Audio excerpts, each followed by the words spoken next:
Oh, brilliant. I'm actually on. Excellent. I think I popped in just before 7. Um, yeah, I think you can see me now. I am in. You never know in these things, do you? It's a bit funny.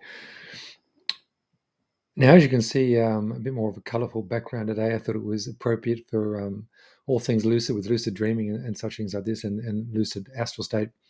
I will get a screen at some stage, but I kind of like that slightly morphing with the background. It kind of suits the theme of the lucid dream situation. So having a bit of fun with that. Actually, out of interest, that golden temple behind me there. Hope you can hear me okay. I think you can. That yeah, I think I can get rid of that actually. Oh, that's fine. That golden temple you can see behind me. One fantastic experience in the astral was actually very similar, where I flew over this beautiful kind of body of water, and there were heaps of these magnificent lotus flowers on the water. Then I sort of turned around the arm of this water, and it was so vivid, so lucid. And I came upon this kind of jetty that went to these beautiful steps up to this kind of, as you can see there, this kind of golden temple. And it was like an ancient temple, but it was made of gold. It was just unbelievable. And this is a classic kind of astral experience. That's what keeps you coming back for more and getting as lucid as you can in these states. And as I walked up the steps of this temple, feeling absolutely blissful and thinking, what's going to happen? What's going to happen? Then, of course, the temple disappeared, and then I became conscious again in my physical body, which was annoying. That kind of thing can happen often. So that's why I've deliberately chosen that background. So tonight, yeah, talking on lucid themes, and also, yeah, feel free. Look, today's live. Feel free to even ask questions throughout, because it's kind of a pretty broad theme, the whole lucidity and dreams and higher bodies, because really that's what all of these high dimensional experiences are all about. Really, when we talk about lucid, I mean, lucid just means being clear. Um, and I'm not probably not particularly a clear speaker. I often wander from point to point, but that's the way of things, probably because I had an Irish dad. But in terms of dreams and these kind of things, lucid means being totally aware in the dream. So it's being totally conscious within the dream, of course, and a few of you will know that. So part of the whole, I reckon, it's part of our evolutionary kind of, if we get into those kind of terms, spiritual process of development. Getting lucid is kind of vital, and it's really part of the whole process. And many of you probably had the experiences as a kid, like getting lucid in dreams and having experiences. Like, I used to be obsessed in the hypnagogic state. So the hypnagogic state is when you first fall asleep. And I remember as a kid, just falling asleep. And I would even ask people, like I'd ask my family and ask friends at school, I say, how do you fall asleep? It was like beginning French lessons when I joined this school, halfway through a term and not knowing all of the, masculine or feminine. I just thought, how come people know this? It took a long time for me to understand that you just had to learn it. With sleep with me as a kid was a bit like that. I had to learn how to fall asleep. And really, it gave me great access to those hypnagogic states. So when you're falling asleep, when you're on the cusp of sleep, to get to the crux of the matter, if you can hold that space for as long as possible, this will serve your lucid dream experiences and recall, and also your astral experience as well, and higher bodies. So we have more and more consciousness involved. And I'll get further into the distinctions later. The what is called the hypnopompic state is when you come out of sleep and you are kind of lucid. So it's like the other end of the hypnagogic state. So when you're coming out of sleep as well, that's why often many of you, if you have a chance to sleep in or have a chance to hang around in bed, particularly if you're not moving much, I find particularly if I'm, sitting, lying on my back or so, I find that hypnopompic state when you come out of sleep is also a great time to kind of almost develop the lucid muscles within your mind. and they are actually linked to the body. I'll go into that. They are actually linked to the physical body as well. So mind and body are inextricably linked. That's what I find out more and more, that in fact, mind and body, and you can forget thoughts, you can drop thoughts, all these kind of things. So really, to tune into your body is tuning into your mind, if you got what I mean. So you can have a lucid state of your body. Like often I'll wake and my body's incredibly relaxed, and I just lie there and my body's dropped out.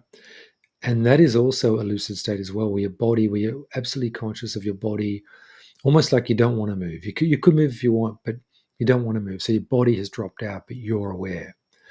So that physical, that sensing into the body in a very relaxed state also leads to a hypnagogic or a hypnopompic state, where you become conscious that you are present, and but the body's out of the way. And when the body's out of the way like that, you can still feel the body, but when the body's out of the way, it seems that we can reach more lucidity. So it is. It seems that the body contains lots of kind of frequencies and programs that are kind of scattering things. So we need to calm the body and calm the mind. So to see them as one is kind of thing. As one is a good idea. So look, so with the lucid, and I'm just going off my own experience, and I just love to chat about this. And as I've said, if you join me, feel free to thank you for joining, and also feel free to ask any questions about this as well, because I'm sure you've all had experiences. So really, being lucid in a dream is what we're all about here, and being lucid astral, and that just means waking up in the dream, being conscious that you're dreaming. So we get into a lot of triggers and how to bring that about. I've found, because these states are so inviting, I've found I use the waking state, as in mortal 3D, like we are now, kind of like a beta state. We're in a better. So we have these brain waves. This is what I've learned since getting into this. We have a series of brain waves, about 5 of them, really, probably more. And when we talk about being in a certain state of brain frequency, that means that's the predominant wave. It doesn't mean the others we've ejected out of. Like we're always holding delta and theta and gamma and alpha as well, and hyper gamma or lambda, or whatever they call it, and other frequencies as well. So it just means our predominant state right now, if you're here now watching me, our predominant wave state is the beta state. Okay, that's what it's called. So when we're in this state of 3Dness, I find to use this state as a springboard into the other state. So what I mean by that is to kind of look at this reality through the lens of it being an illusion. Okay. And of course, doing the stuff I do, of course, this is my world. I'm doing Reiki, and I'm training people with astral travel and lucid dreaming as well, and remote viewing, actually. So through if I cut to the chase, the all my experiences out of body and other dimensions have led me to believe that this reality is not as fixed as we think. What I mean by that is these other realities, like astral realities, are more real. There's more color, there's more vibrancy, there's more going on. You're out of linear time, so you're very, very, very present, which is phenomenal. The feeling is ecstatic. And you learn things, you have immediate kind of downloads into the body. So that led me, and in the beginning it was a struggle with this reality, I've got to be honest, because I just went from woe to go. I wasn't even looking to astral travel. I just started going out of body and having these phenomenal experiences night after night. So I became addicted to these states of being, and and this was not on any kind of hallucinogenics or anything like that. I've never tried that kind of stuff because I was always pretty sensitive. But what I found was I was kind of really would put into question, and a lot of travelers have this in the beginning, a lot of our dimensional travelers, what is this reality in the 3D? So this very questioning of the 3D reality is kind of the principal kind of driver, or kind of oh, it's the principal kind of how do I put this, kind of like promoter of these other dimensions. What I mean by that is, I use the 3D. I'm constantly questioning what it means to be 3D. What does that actually mean? If I'm in a situation, I'm not in them so often now, but if I'm in a situation that is emotionally charged, or there's some kind of argy-bargy with another human being, which, as I've said, I'm not so much doing that anymore, because I'm not in workplaces that may confront me in that way. But say with family or something over certain issues, I find I'm looking at what's going on. I'm looking at the charge coming up within me, and I'm kind of observing that charge from a third standpoint. So to develop this third standpoint, like, think of a tripod, think of a trinity, think of any the three, the notion of mind, body, soul, and really you can put into practice. So even if you just think mind, body, and something else, the observer. So to develop the observer, because I was so perplexed as to what 3D was, that I would use that as a springboard. That's the word I'm looking for, a springboard into these other dimensions. So when you're in a lucid dream or in the astral, all of a sudden the drama of these things, when you become lucid, drops away. Like you lose the need to be engaged in drama, to put it mildly. Therefore, I would think in this reality, when I'm moving toward a drama, and after a while, your preemptive body does start to amp up, because if you're doing a fair bit of meditation or out of body stuff, you kind of know when you're moving to a place where there will be some kind of friction. And I think to myself, okay, what is this friction? This is interesting, because it's not me, it's not them. I'm convinced we don't have thoughts. It's just an energy exchange. What is, like if you come across someone who you just don't get on with, what is that about? What does that mean? So it's good to observe that from the standpoint of somebody else, like you're watching yourself.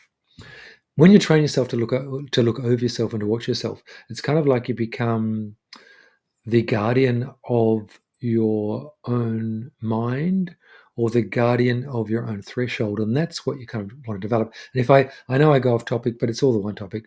If I go back to what I was talking about when I was a kid, I would ask um, people how to fall asleep. I didn't know how to fall asleep. I would have to think of stories, and then I would fall into a character or a story.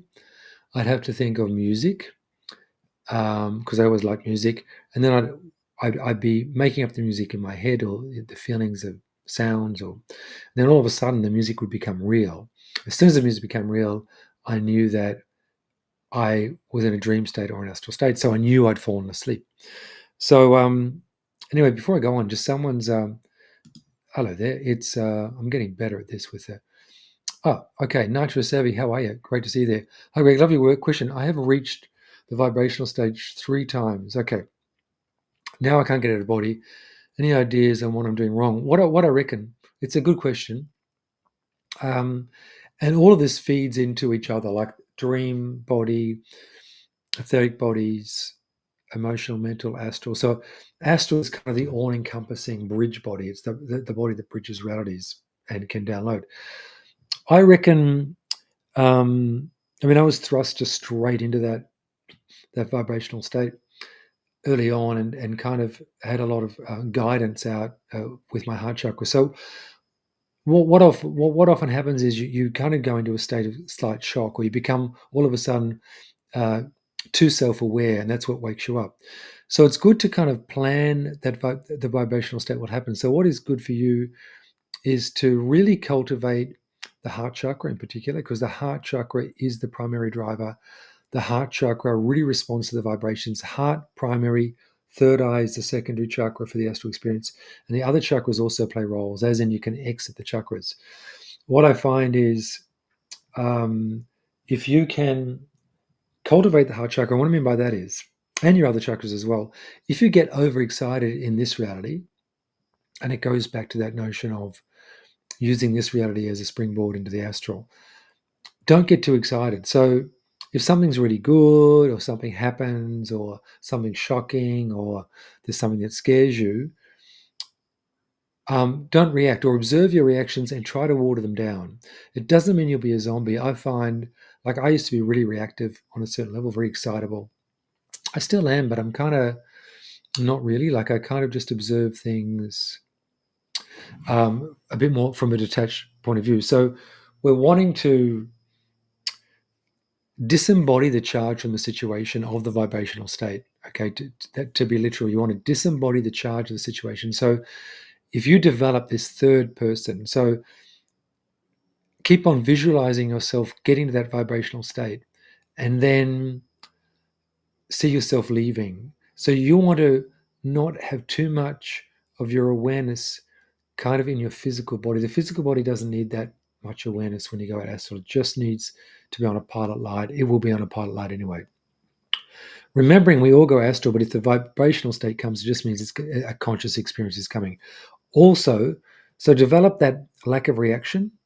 Also, ask your guides for help. What I did early on, because I got to meet my guides, and then someone freaked me out early on. They said, "You shouldn't go astral. This is a negative thing. You're going to scare yourself."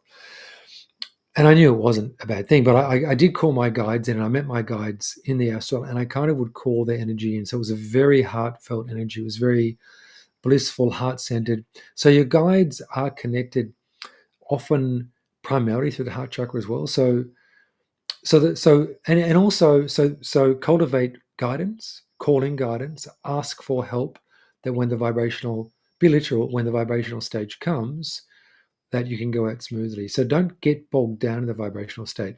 Also, have a clear intention of where you want to go. If you have a clear intention, the vibrational state won't hold you. So if you go through a protocol, you know, I'm going to be lying there at night, I'm going to be woken by vibrations or lights, and I'm going to go to such and such or visit such and such. So if you have enough pull on the astral fishing rod, that'll pull you out.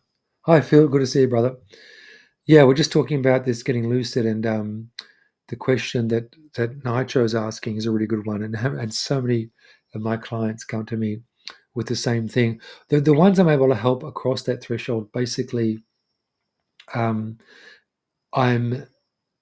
kind of almost preparing them on almost on hypnotic level, if you like, when they're very relaxed, that they will get beyond the hypnotic state. So my advice is, if you have a very heart-centered, non-reactive target you want to go in the astral, keep that up. Even if you go somewhere else, keep that up as the target. That will help you get through the vibrational stage. So don't think something too exciting that, oh wow, like this is it. I'm gonna the Holy Grail, I want to see Jesus being born or something. Whoa, something mind blowing. You could, but more something personal. If you've got a personal attraction to something in the astral, that will help you get through the vibrational state and to develop, as I said, that that third standpoint, that other aspect of you that's watching. Hey, Sol, great to see you here too. Just did we did a pre-live, Phil and Sol, who Phil Rice is a brother of mine, and he's Hermetic, and he has. I urge you all to check his YouTube stuff out and his Substack stuff. He's really into this kind of stuff too, and magic and that kind of stuff. And Soul also on the same page. And today, Phil, Soul, and I had we often have lives on Friday, but we pre-recorded today. And we've talked about dreams and this kind of thing too. And today we talked about telekinesis and thought. But anyway, it's great to see you guys, and yeah, so Nitro, I hope that helps with that. I think, look, it is a vast topic. I find, personally, I don't go vibrational now. I just ease out of my body, because what I take it is, if it's a really rocky vibrational state, it's a little bit like a car with loose parts on a bumpy road. If you can tune up those parts, it won't be as rocky. So I find after a while you'll start to glide out, and the work will be then in knowing that you're out. Generally, I know I'm out because there's some being that shouldn't be in the room. So yeah, but that is the biggest thing, and I think even with dreams, like I think why getting back to what I was talking about before about being a kid, that the dream state, it is a fascinating thing. Like I sincerely did not know how to go to sleep. So I just want to make sure that those comments do go up on the other side, or was it? Oh, they do. Thanks, guys. I just want to make sure it was transitioning. Still a bit of a newbie with all this tech. So this falling asleep, this hypnagogic state, and the hypnopompic state when you wake up, fingers on the same hand, and So I would analyze as a kid, falling asleep. I would lie there for hours. And in many ways, it served me well. So I'd be thinking, I can't fall asleep. I don't know what to do. I do not know what to do to fall asleep.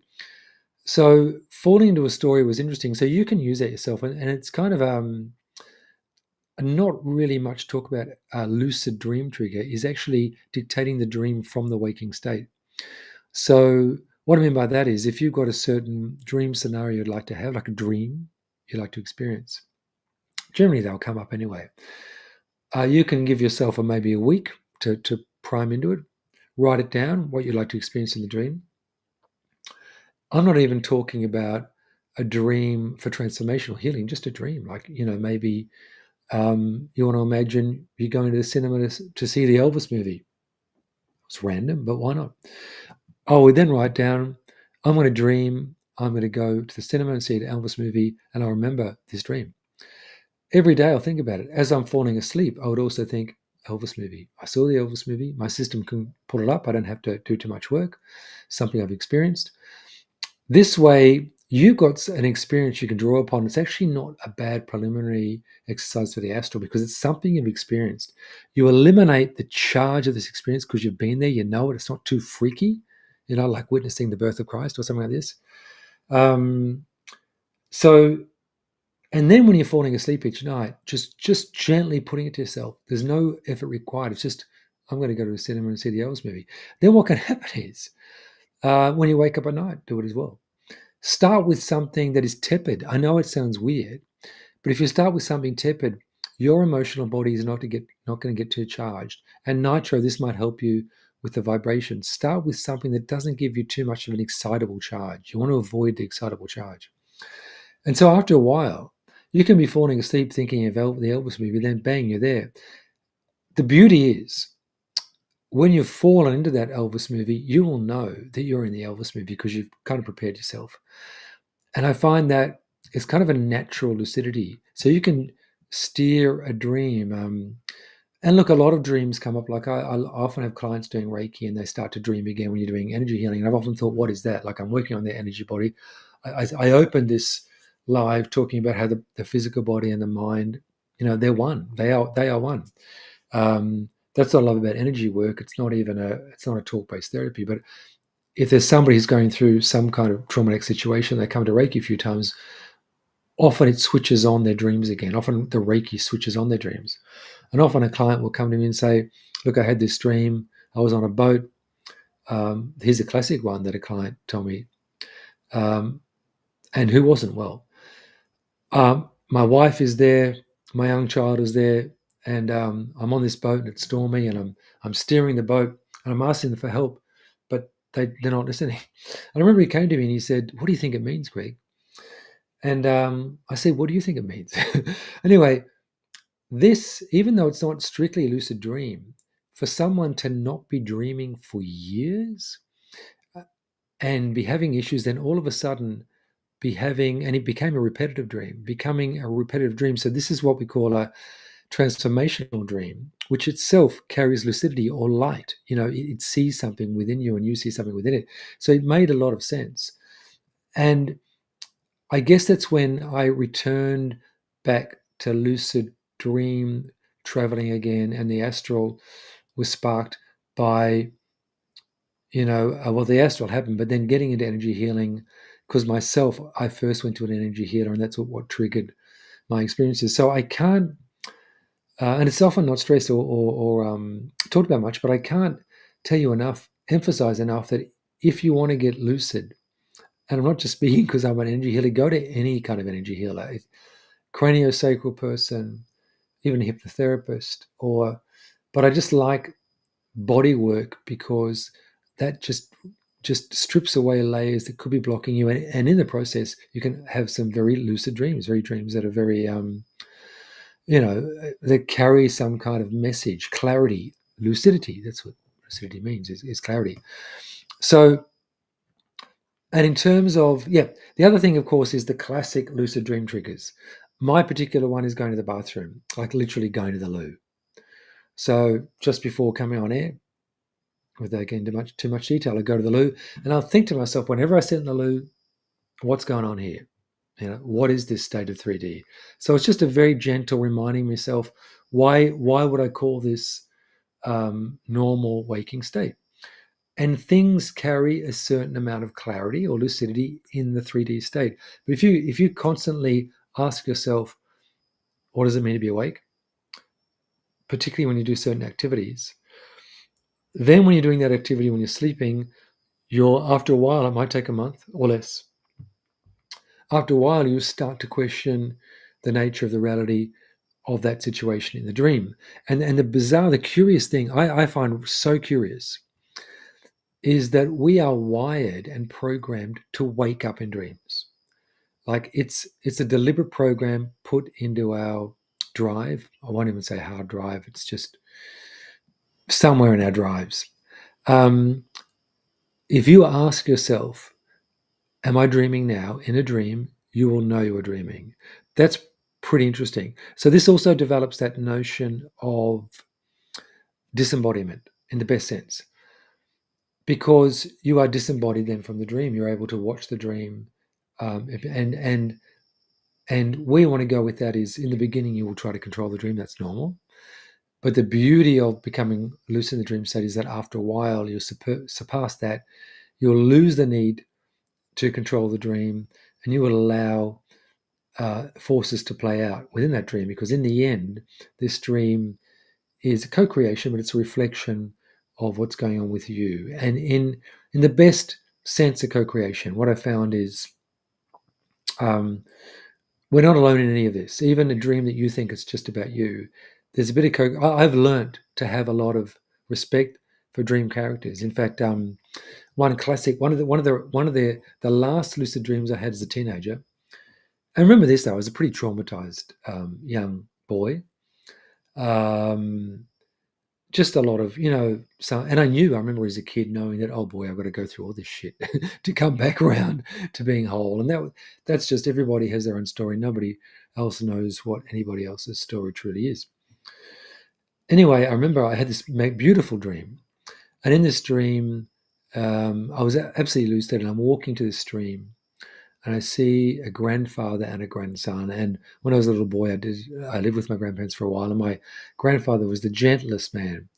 Funnily enough, his name was Alfred. That's why I knew that I would not be affected by Cyclone Alfred, which I wasn't. But anyway, look, a lot of people did get a lot of damage, but I feel that, that name Alfred has a certain particular frequency for me. Anyway, I'm seeing this grandfather, I'm seeing this grandson fishing, and I used to go fishing a lot as a kid.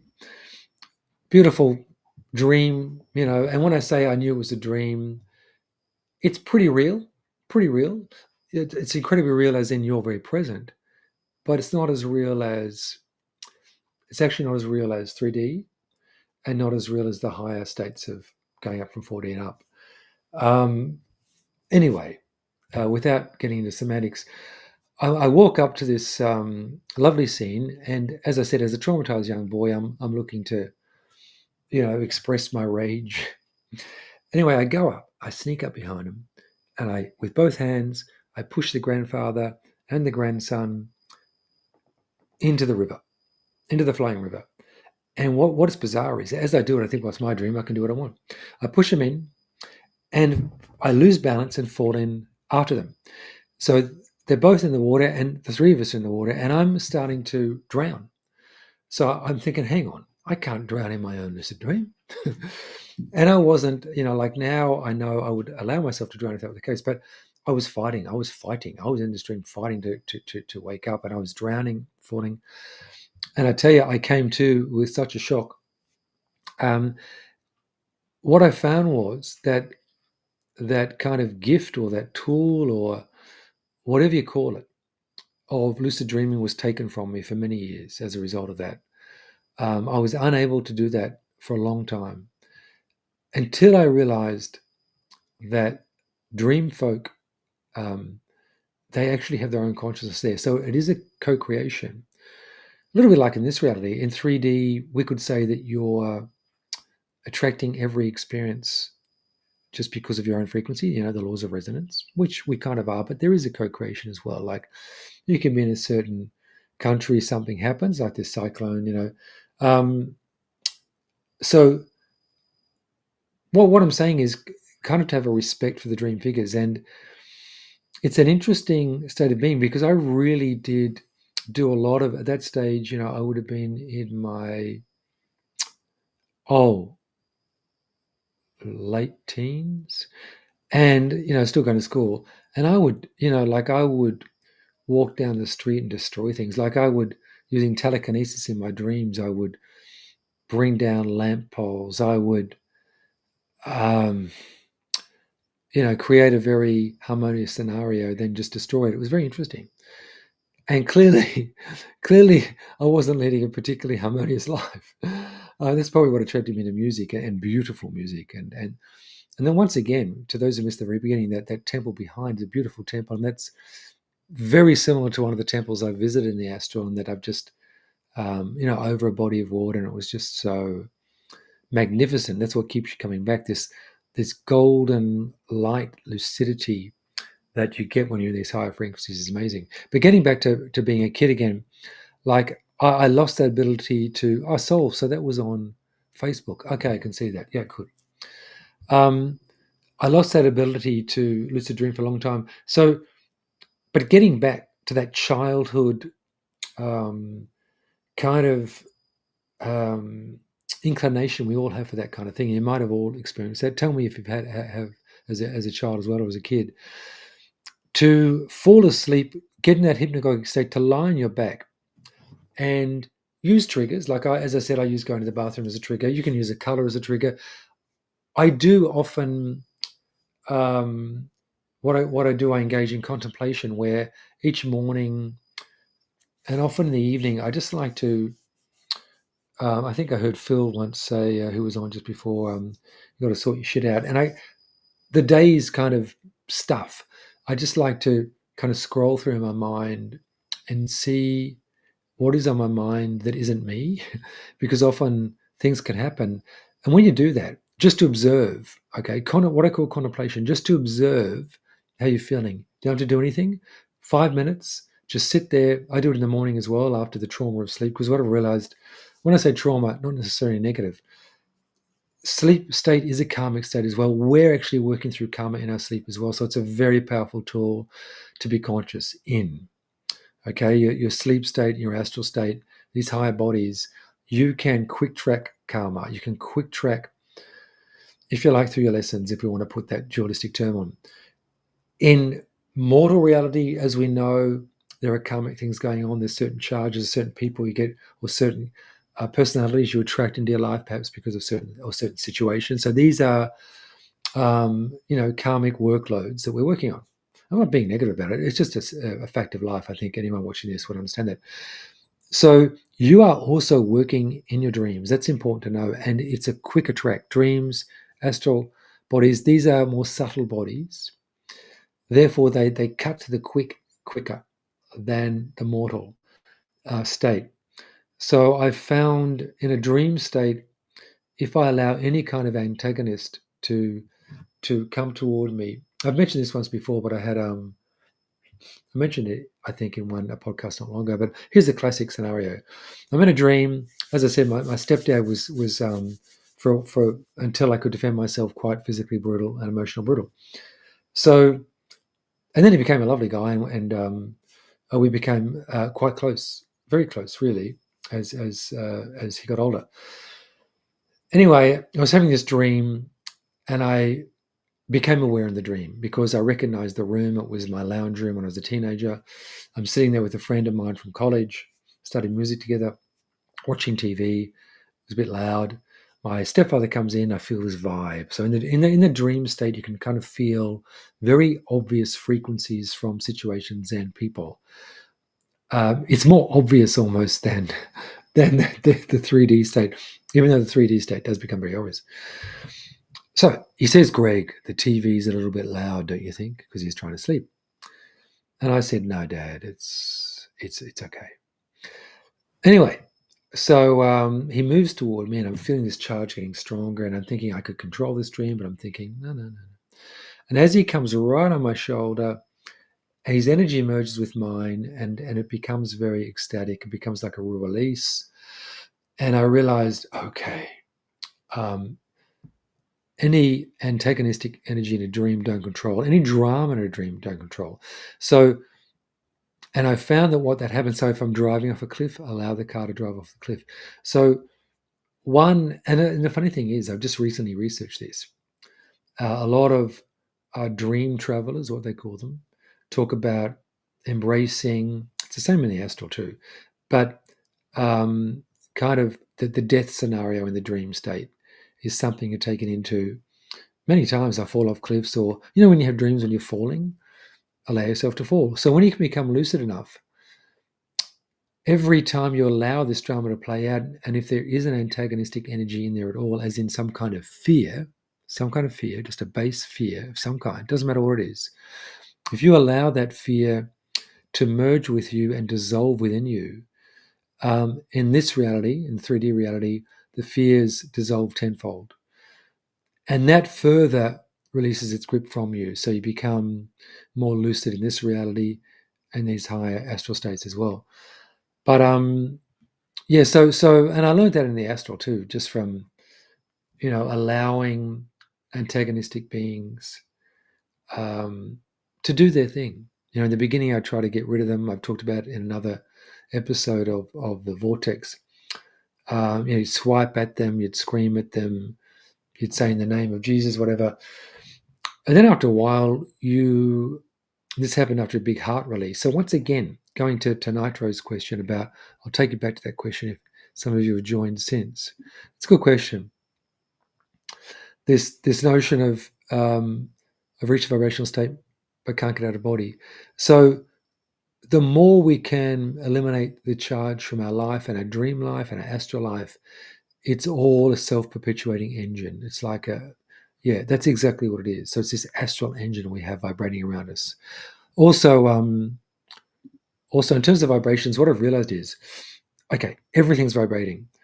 In the astral, you can communicate with an object. And what I've realized is that these vibrations are actual objects. We could even say they're beings. Like, for instance, I've got a glass of water here. This glass, I like that. It's entering the dream state, guys. It's gone astral. No, it's come back. It's going to go astral. Woo! There it is, guys. What do you think of that? Anyway, there's the glass again. So that glass exists at a certain frequency, otherwise it wouldn't be there. So under a certain microscope of some kind, you'll see moving atoms. Therefore, it is. It exists. Therefore, it is. Therefore, it bees, if you like. It is a being. These astral frequencies that come at night are actual beings. So if you cultivate your guides, call them in, call the astral frequencies in, they're actual beings that kind of gently brush over the realms of human consciousness, generally before dawn. And if you are awake enough to hear them, you can go with them. It'll wake you up. You have to meet it halfway. So developing lucidity is also about bringing lucidity into your life, being very clear on, if you don't know who you are, the more questions I ask are, what am I? Cheap, I don't know. I'm an aspect of the cosmos channeling itself through the human being known as Greg Doyle. I can only be that. I can only be the physical embodiment of the consciousness. So that is bringing light into your situation when you tell yourself that. You fall asleep falling into this notion that you are the cosmos. You are the light. You are the cosmos. When I say the light, you are the understanding of all. You have this absolute clarity or lucidity.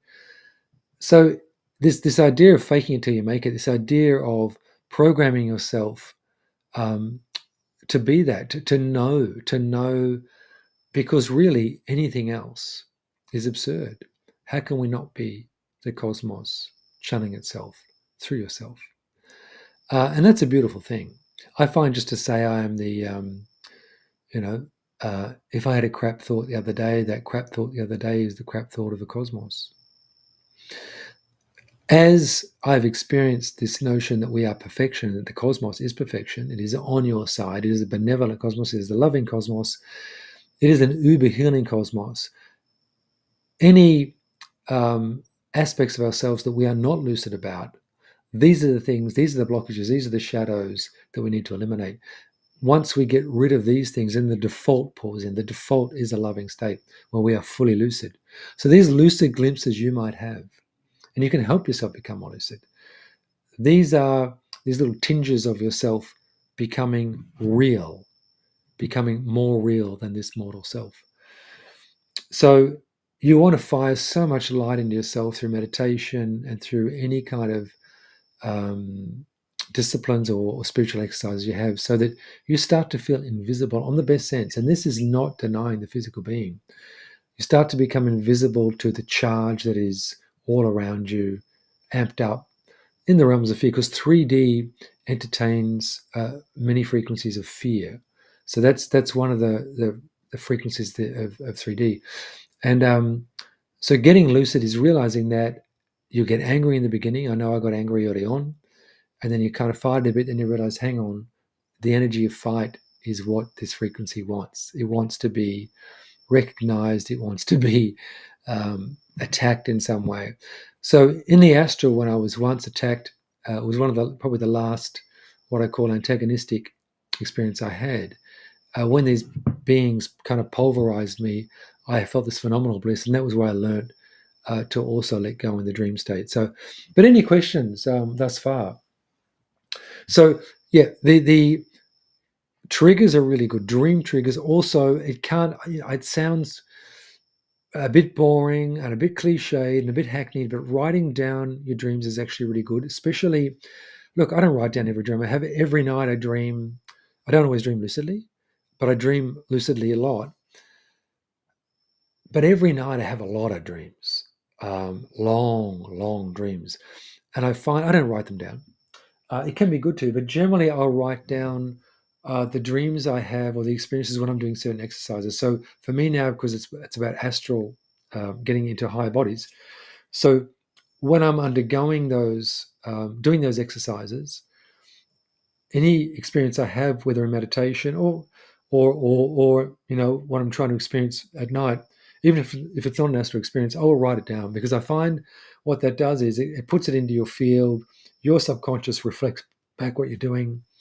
The written word has its own kind of torque, as in TORQUE, like it has its own friction.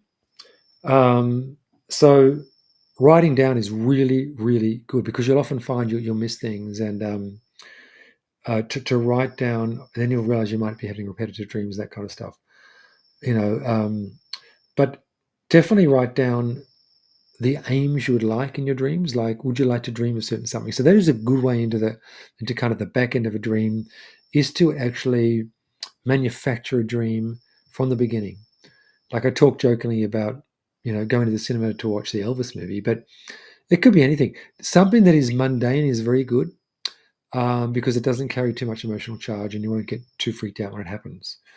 It could be like, I'm going to dream I'm walking my dog on the beach I was at the other day. So I'll picture that beach. I'll picture walking the dog, and I may even be pulled into a full blown astral experience.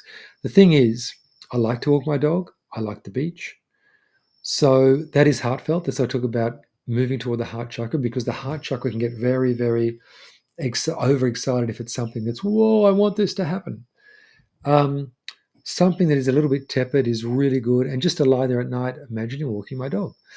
Now, I guarantee you, after a week or maybe less, you'll fall straight from a waking state into this situation of walking your dog on that beach. And when I say recalling it, I recall the smell. I can smell the salt. Um, it's more apparent in the astral, like how your senses are really strong, but I will use those strong senses in bringing up a dreamscape scenario. So I will think of the smell, I will hear the lapping of the water, I will see the light bouncing off the lagoon we walk past, I'll feel the sand, I can see the sand on my dog's face. So what I'm calling forth images I've already had, so my body's not too excitable, and that will give me more traction to get in, because my body knows that it's not an unknown. Okay, so and that is my advice to anybody wanting to go astral or dream lucid, is to pick an experience you can try this. That is kind of mild but heart based. Just something really, really nice. And more often than not, that the experience will hijack you anyway. Like an astral experience will. Like I never chose to go to a golden temple in the astral, but it was one of the most beautiful experiences, and I cannot forget it. Like it is so etched into this astral memory that is so lucid. And so these are the more lucid states, if you like. The importance of the dream state is this. First of all, we can transform trauma in dream. It's very handy and it's not hard. And also, I've talked before about going astral. If you think of the astral condition as like Mars, 3D is Earth, the lucid vibration or lucid dream vibration as the moon, okay, it's easy to get to Mars from the moon. So to get from a lucid state to the astral state is much easier. There's literally less gravity on your body. And as they say, outward, so it is in the inner world. The macro and micro are intrinsically linked. So it is with our physical world. Like all these bodies, we call them celestial bodies. What are we but celestial bodies? So here we are, these so-called human celestial bodies. That's what we are. I feel the chakras themselves are planets or stars. I like to think of them as stars, particularly the heart chakra is a really bright, if you close your eyes now, really bright, white, pulsating light infused with gold. And if you were to see our sun or any star outside the solar system, it's very, very powerful, white, beautiful. Like when I say pulsating, it's pulsating with intelligence. If you focus on, you feel free to open your eyes if you like, but if you focus on your heart, particularly in meditation, as a star, this golden light represents the higher body. And there's actually some, I'm friends with people who do this thing called vibroacoustic therapy, and I have a sound lounge, and we put frequencies of the sound lounge. He's actually distilled, the guy's created a track. They've distilled the frequency of gold, and they put the frequency of gold into a musical track because gold has a frequency. So you can lie there and feel these bass frequencies of the gold going through you. It's beautiful, a beautiful thing to do. And so find any way you can, and this is all becoming lucid. Okay, so to lie there and feel frequencies going through your body is a little bit like when you lie on the ocean and then at night you go home and you feel all these waves going on.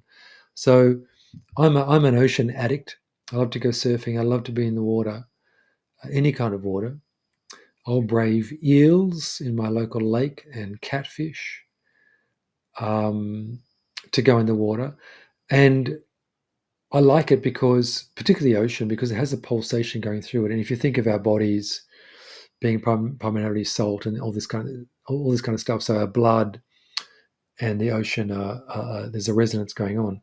So when you lie on the ocean, then I come home, I find it just drains away any thoughts that are on my mind. So if I was getting stressed about something, and then when I'm lying there at night, I can just feel my body moving in a wave-like fashion. And that's a very good, like that wave, you think of, a Kundalini rising, you think of a gentle serpent, you think of, the waves that we're made of frequencies. So using the material world to support these spiritual practices is actually intrinsically interwoven into the physical world itself. So the physical world is there to support us because we are part of the physical world as well, and it is part of us. So you cannot be not moved by the physical world, and I mean that energetically. You cannot climb a very tall tree, or be in the ocean, or be on a mountaintop, or be in the wilderness and not be moved. Your dreams will be different. Like I've often camped, and when I when I go camping, I often get freaked out if I'm camping alone, because you have very wild experiences. I had one experience years ago. I went surfing with a buddy in Victoria, and it was in winter. It was very cold, actually. We were the only people in the caravan park, and it was this country caravan park not far from where I live, and we're able to surf a couple of times a day, and the wetsuit was always full length steamer, but it was always wet, so it was always shivering. I was always shivering. We had a fire, but anyway, I remember calling in um, uh, like aliens and UFOs, this kind of stuff. And my mate wasn't into that. He didn't know what I was doing. And I was lying there at night, and the two tents are on sort of a cliff, and there was no one else around, and there's the ocean.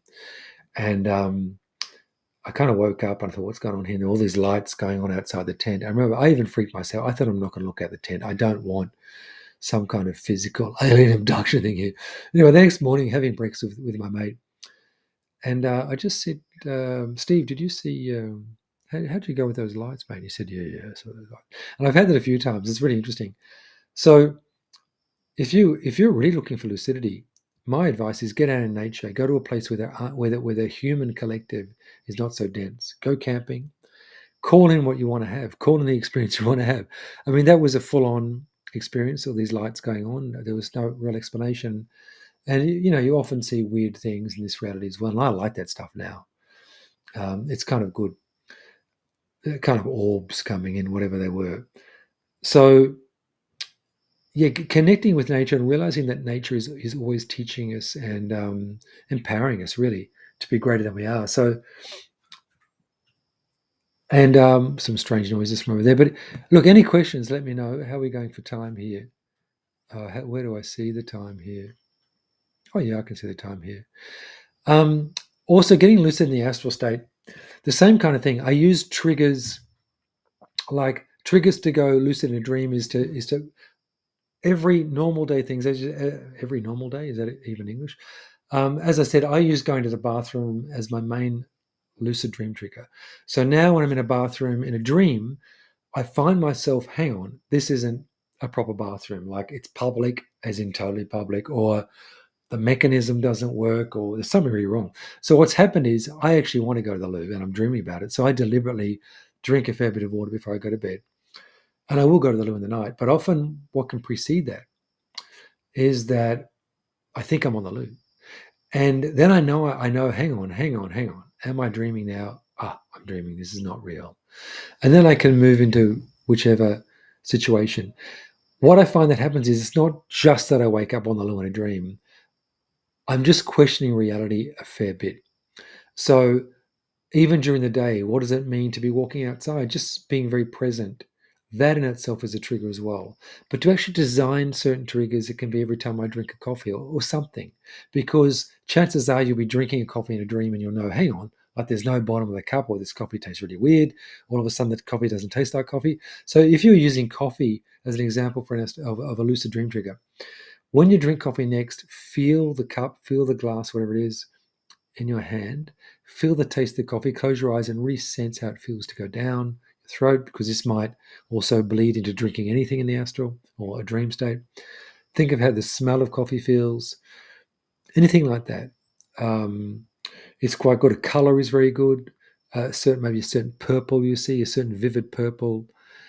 Now, what will happen is purples, as I said, it's a co-creation, will be put into your dream to help you wake up. We are designed to wake up.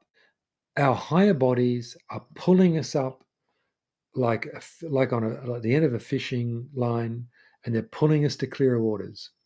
And part of our consciousness can see that the clarity of that what do you call the surface of the ocean.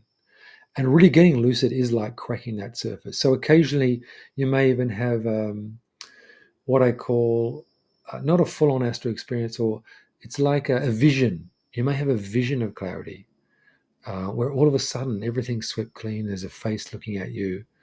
Um, and what is also good is to tell yourself that, you're going to have a lucid dream about such and such, and that you're going to remember the dream. Okay, so it's good to wake up after the dream. So to start it like a protocol where even writing down, I'm gonna have a lucid dream. I'm gonna dream about such and such. If you want something, a very mild theme, I'm gonna remember that dream. I'm gonna wake up after that dream, because when you wake up after the dream, you have a very good remembering. You have a very good chance of remembering. I found also to be on the back, you're more lucid. I've talked about that a lot. Being on your back is very good. To get a lucid body, visceral body, if you lie on your back and cross your legs and arms, is very good. If you want to have a lucid mind states like dreamer astral, uncross the arms and legs.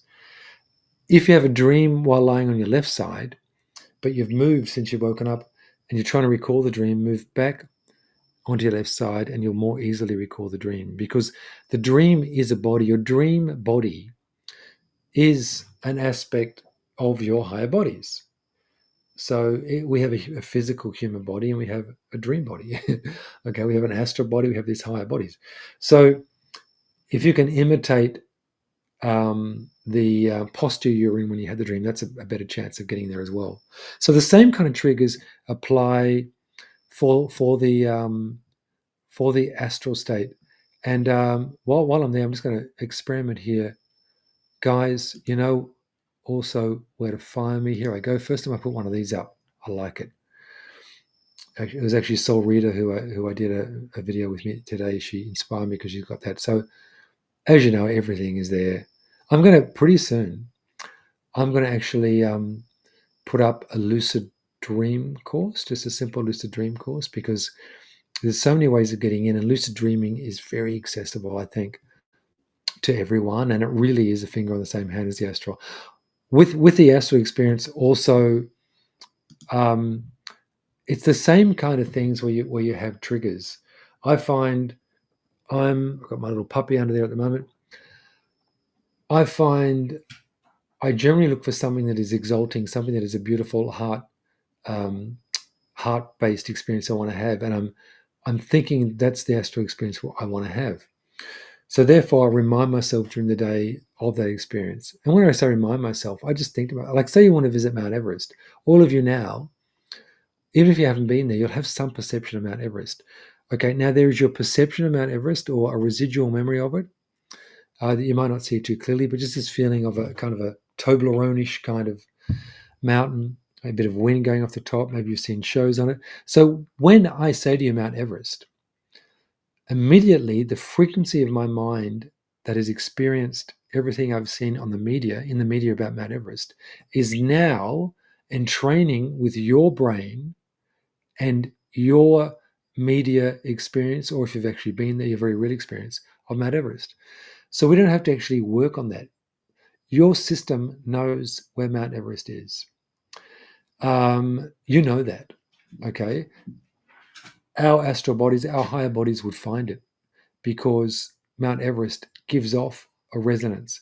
When you say the word Mount Everest, you are connecting with almost like the brainwave state of that mountain as well. If you really want to come to fruition, you could put pictures of Mount Everest all around you, watch a documentary on it. And you don't even have to be really conscious when you're doing it. If you have a picture, what is very good in your bedroom is to put a picture on the wall. Okay, this is something I tried early on. It's actually quite cool. And you put a night light below the picture, okay, or next to the picture. So you have a picture opposite you, maybe on a cupboard or something, and put a little night light there so you can see it. Otherwise, the room's dark, but just a little night light so you can see this picture, because you might be going out of body. This is more for an astral situation. And all of a sudden, what picks up is something different. You see a light and you see Mount Everest, think, oh my God, I'm actually out of my body. Because I like the room being very dark when I sleep, but I'm used to opening my astral eyes through experience. I just say, if I feel I'm out of body, I just say lights on and you can see. But in the beginning, what was quite good is to have a picture of some target and to have a little bit of light on it, just a little bit of luminescence, because that'll all of a sudden you might be astral and not know it, because you have programmed yourself a little bit, this whole Mount Everest thing. And as I said, it requires no effort. You cannot not think of Mount Everest now, and whatever guise that is, whatever translation that is for you, you cannot think of Mount Everest. So it's really easy. That's what I'm saying. If you put a picture there, it's not a bad thing to do, because then it might be the tripwire that you need to get out of the vibrational state or whatever. Because often we can get out of body if you're going astral, and you get caught up in the vibrations. You just need to open your astral eyes. You're out. You're out. You're vibrating, going, holy shit, holy shit. What do I do now? What do I do now? Well, imagine your eyes are open now. So one of the great triggers I do is I always imagine my astral eyes are always open. So right now I'm looking behind my head.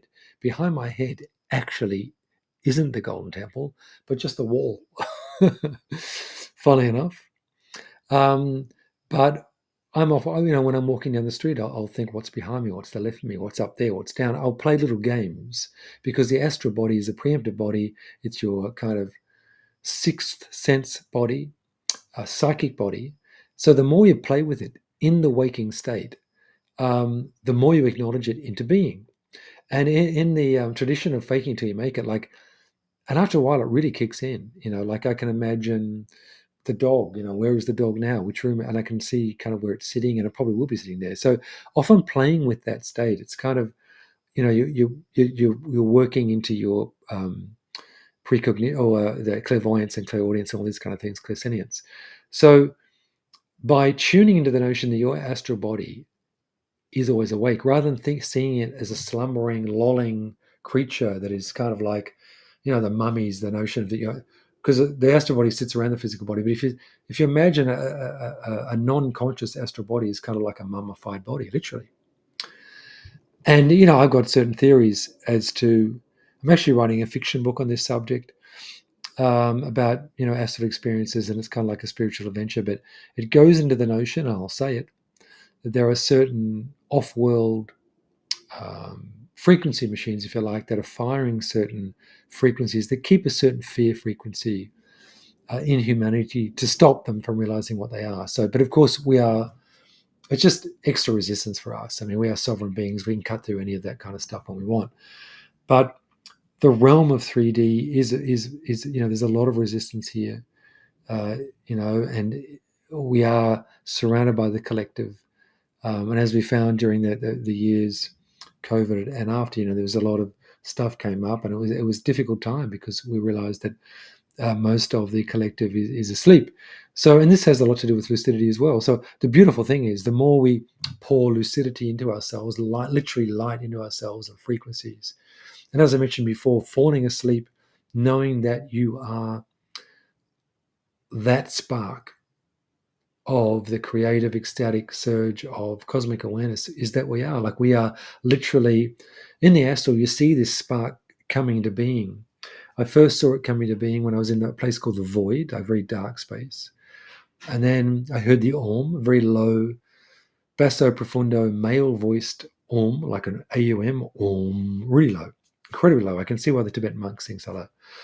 And then I could see this spark of light come into being, and you realize that the astral body is like a star body. It's like literally formed by constellations and stars. And so we are that. We are the cosmos. And when you have that direct realization of what we are and this tremendous ecstasy of what we are, you can't forget it. So falling asleep at night, knowing and falling into the embrace of knowing that you are the cosmos, knowing that you are God, everything you've experienced. And as you fall into that hypnagogic state, you for a while you can kind of threshold. It's what I call brinksmanship, where you sit along that, just enjoying, not falling asleep, maybe feeling it going slightly under, then coming out. And this really helps the astral state to play with what I call brinksmanship of sleep. So, but first to be feeling really good, like to contemplate your day, to think, okay, how am I feeling? If I'm feeling a bit crap or charged, was it something someone said? Was it something I said? Just quickly scanning how your body is feeling. So your body is the aerial, is the wireless, is the radar, picking up all of this frequency, and body and mind are one. Okay. And if you think of it, this human body is almost at the center of our greater body. It's just it's just where we hit the 3D. But we have these greater bodies infused all through us. So it's a beautiful thing. So our higher chakras actually do meet with our heart chakra and do meet with our heart and all that kind of stuff. So we are actually embodied in these higher bodies at all times. So the more we can fall into that, become more lucid, become clearer in what we truly are, the more we can kick into gear a sun lucid experience in the dream state or the astral state. So if you can decrapment is what I'm calling it. Like the old computers, we used to defrag. So you want to decrapment the operating system when you fall asleep. Okay. So you want to feel good. So getting rid of thoughts really quickly, even as you sit there closing your eyes, just imagine. For me now, it's really fast. I relax my body. I relax my mind. I'm lying on my back.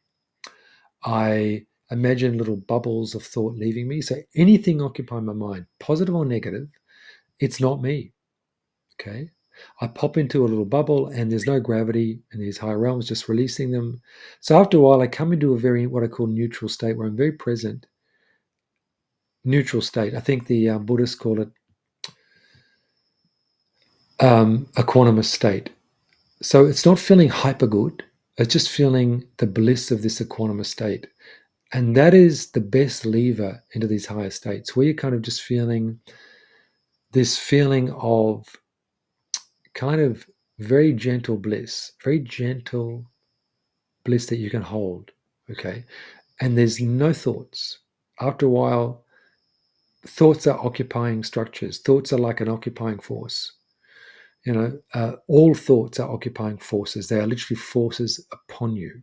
You will not lose your identity, your personality, but lose the thoughts when you fall asleep as much as you can.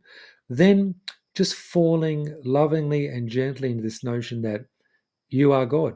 And like I'll think my left arm is the left arm of God. Therefore, God is me, I am God, or the cosmos is me, I am cosmos. So I use the word God because I brought up a Catholic and I got a lot of negative charge. So I've released that charge. I like the word God, just meaning the all.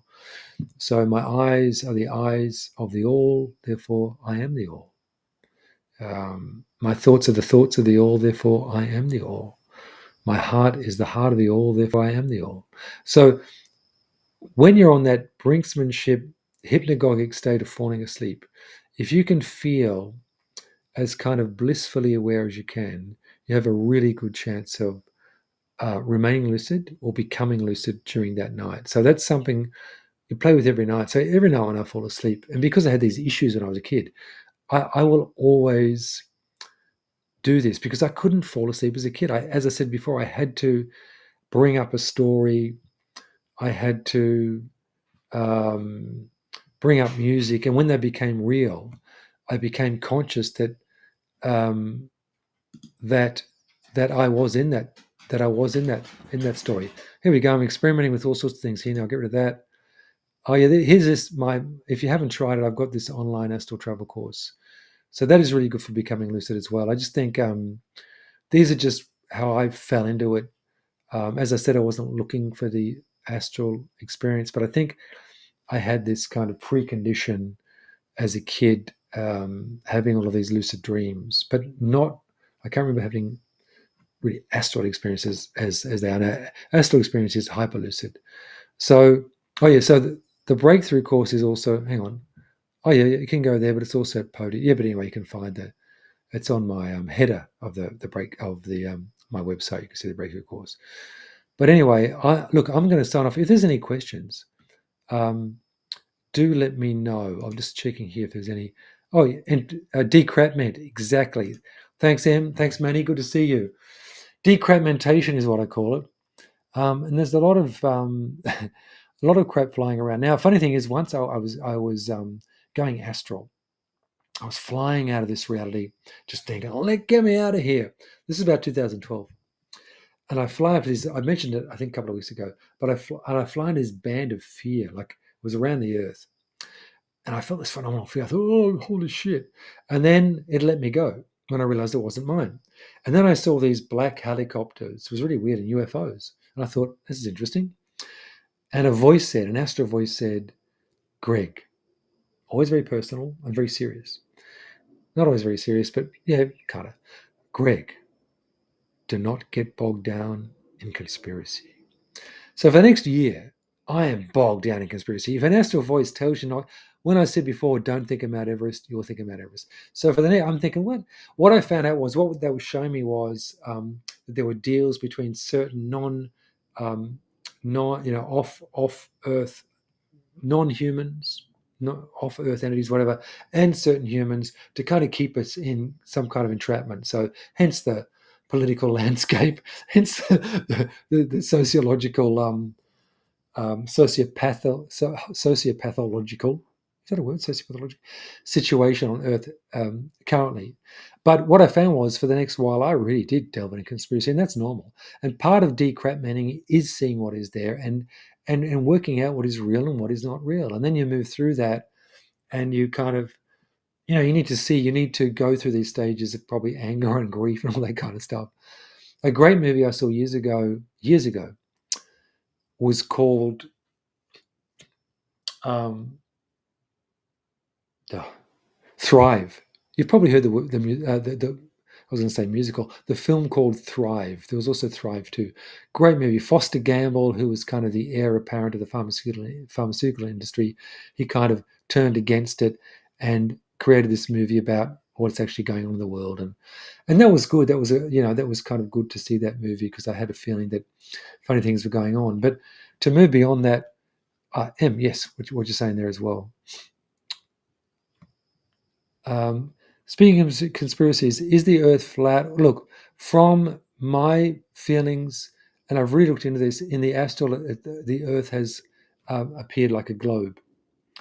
Um, it's not the globe necessarily that NASA shows you, but that's my experience. And it's a beautiful situation. So you do there are planets. Planets are aligned with chakras and also these star systems. So it's a very up in they're not just lights, that there are distances one can travel in the astronauts, and there does seem to be a globular kind of thing happening. So that's what I've seen. You could say, is that a program? I actually like that notion of the constellations. I think it's a very beautiful one. In the end, I'm open as to what things are. But I mean that's my feeling when I've been astral, that the Earth is round, a globe anyway. But it's an interesting one because um, I had a good look at that, and I'm open, as I said, to. We don't know what programs are running. Even in the astral, there are certain archetypes that are going. So the thing is, you feel in the astral you're getting closer to the truth if there is something. Well, one bizarre thing in the astral I came across when I flew very very far away. I might have mentioned this. Was this wall of I came upon a wall, and it was up, down, everywhere, and it was like this dark crystalline. So like they were like huge slabs of dark crystal, perfectly polished, perfectly even. And I tuned into the consciousness there, and it was like I couldn't go any further. It was like on the left side. It was really weird, and they were kind of like a consciousness that was nothing to do with our karmic situation, nothing to do with all these aliens. All that. It was something vast, something incredibly intelligent, but way beyond our ken, way beyond our understanding. It was very, very interesting. Not negative. It could have been perceived as negative if I'd contained myself, but it was kind of very, very interesting, like a wall there. Hmm. Anyway, um, so look, it's been great sharing with this stuff. This will go up onto YouTube and I think at Facebook, so you can watch stuff back if you've missed stuff. Let me know. Once again, I'll play. I like to play with these things now. I'm be doing this is not what I call high tech, but it kind of is, isn't it? Thanks, Manny, for that. If there's any other questions as well, do let me know. But I'm going to sign off. You can go to my website. Got all sorts of things happening, helping people all the time astrally. Got a Reiki course this weekend, a Reiki 2 course with still some openings. But I'll put up the next astral travel workshop in Brisbane very soon too. I had one not long ago, and I only have 6 people there, so it's kind of always full. But I'll put one up in a few weeks, I think. Thank you for joining me. Interesting topic. I've probably gone off topic, but then again, define topic. Wonderful. I've got to have some kind of sign off music as well. This is something. Oh, we can actually practice that. Oh, practice? Yeah, what about this?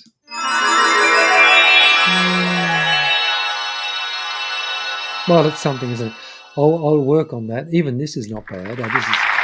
Thank you. Thank you very much. Not that funny.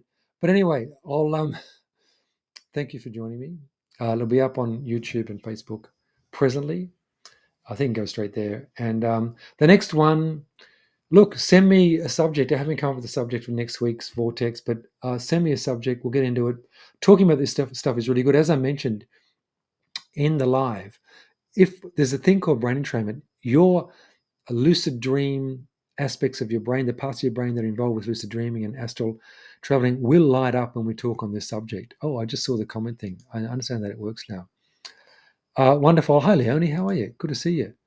And Leonie's got the sensing sight thing. Leonie, you'll have to share with me. I'll get your website up next time and share that stuff, because the stuff you do is really, really fascinating. She works with children who are able to see with their eyes closed, and this is what's happening now, And I talked a little bit about this tonight, about this notion of, I often do close my eyes, and I find I can still see. Like, it's good to practice, as I said, faking until you make it, knowing that you have an astral body around you that is all the time cognizant. So if you acknowledge its presence, it acknowledges you. So play with it. Imagine you can see around behind you, and you start then to call it into actual being. So, because this is the realm of linear realm where things can take time. But what can happen then is you can become lucid in a dream or in the astral, and then when you call it into being, it's there. Like, you activate your astral body fully when you're in the astral or in the dream state. You activate that, and then bang, it's there immediately, because it's in a non-linear situation. And M's asking a question here. Question for next week: is the Earth realm a soul trap? Yeah, it is a bit. Look, I'll cover it a bit. I know I'll cover it a bit. That's not fearful. It is a bit. It's funny because I'm writing a book on this very subject. My feelings? Sure, we've chosen to come here on a certain level. And I know myself, I haven't been on the earth that long because I've come from other realms, other star realms, and I've experienced those. So that made me, when I realized that in the astral, that I'd had these other lives on other planets, it made this more sense to me, because I'd always felt very odd on the planet Earth. There are certain beings that would prefer us to incarnate in the physical realms. So there are certain beings that perpetuate fear to keep us here, if that's what you're meaning, Em, and I think you are. So we can talk a bit about that. We might open that up a bit next week, and I can feel into that this week, and I can even ask all of you, if you're interested, to feel into that subject. Why not? Why not? I mean, just the words harvest and so, it's scary stuff, but there is a bit of that going on. And I think personally, to become as lucid as possible, the whole idea is so that we can choose. If we want to leave these realms, we can. You know, because on a certain level, it is rather a clown world, as we're all experiencing, and not to get caught up in that is the trick, to observe it but not get caught up in it. So part of that clown worldliness is also, there's also a bit of a trap embedded in there. So I think just to know your sovereign rights as a spirit, and to know that when the time comes, you can choose. So a lot of the astral and lucid experiences I've had are concerning death, and a lot of shamanic traditions talk about experiencing death, because you need to almost rehearse dying, if you like. You want to be as lucid as you can when that time comes, so that, and that's something you can develop. You accrue this within your field. It doesn't mean that, if there's a shock death, it doesn't mean you're going to be shocked back into an incarnation you don't wish to have. You're accruing this lucidity within your field and your body, so that when the time comes, you get a choice. So a lot of that, I think, is what you're talking about there. It's a great subject, Em. So maybe we'll get into that. I'll fill into it. Maybe we'll come up with some kind of theme. Oh, what was that? What did I do then? I did something. Oh, hang on. Do you see that all over the screen? No. Okay. I see. Gotcha. Working things out. Okay, guys. I'm a terrible leaver, aren't I? But